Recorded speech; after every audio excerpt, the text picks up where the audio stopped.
Әкем балдақтады. Оқыдым, сіздерге де ұсынамын. Мен оған еш намыстанбадым. Бір-бірімізді жетектеп жүріп, өмір қиыншылықтарын бірге жеңіп келеміз. Әкемнің қалай балдақ ұстауға мәжбүр болып қалғанын білмеймін. Оның айтуы бойынша мен әжемнің қолында өспін.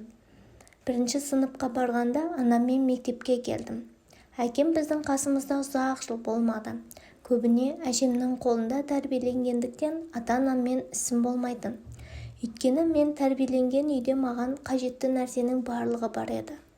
Содан бір күні әжем маған әке шешеңе барамыз деп қала маңындағы бір ауылға келдік. Ол кісі өте мықты болатын. Балаларына еш салмақ салмайтын. Волга көлігін айдап жүре беретін. Сонымен келсек, әкем бізді есік алдында балдақпен тұрып қарсы алды. Мен еш нәрсе түсінбедім. Үйге кірсек тіпті дастархан жасалмапты. Ұзақ жол жүріп келген менің көзім бірден жейтін нәрсе іздеді. Анам әбден жылаған, көзі қызарып тұр. Әжеме көп нәрселерді айттым.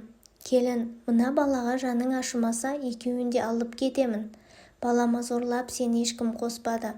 Күйеуің ақша тауып дүрілдеген кезде жер көкке сыйғызбап едің. Мүгедек болғанда салған салмағы түсті ме деп біраз сөйледі. Мені ойнап кел деді де өздері сөйлесті. Мен далада мұңайып отырмын. Анамның мүгедек азаматпен бір шаңырақтың астында тұра алмаймын, ажырасамын дегенін естідім. Әкем тіс жармады. Бір кезде бәрі далаға шықты. Жүгіріп қастарына келдім. Әкем, сен шешеңмен қаласың ба әлде бізбен кетесің бе деді. Мен жыларман болып әжеме тығылдым. Өйткені анамның жанында тіпті болған емеспін. Анам дегенім болмаса маған жат адам секілді. Жаныңның барында айт деп әкем зекіп жіберді. Анам, сендер балаға жаман үйретіп жатырсыңдар, бала менікі деп маған тура жүгірді. Әжем білегінен ұстады да, қызым, бала сенікі, сәл есіңді жи, жағдайыңды жөнде, содан кейін алып кетесің деді. Үйдегі әкемнің заттарын салып алып ауылға келдік. Әжемнің үйіне келген соң көрші-қолаңдар кіріп шығып жатты. Әжемнен сұрап едім, әкеңмен сәлемдесіп жатыр деп жауап берді. Бар білетінім сабақ, одан қалды компьютер. Мен әкемнен еш нәрсе сұрамаймын. Ол да ашылып еш нәрсе демей жүріп жаттық. Әжем мына жуатай мектепті бітіріп оқуға түссе қиналады деп үйді мал-мүлкін сатып қалаға көштік. Пәтер сатып алмады.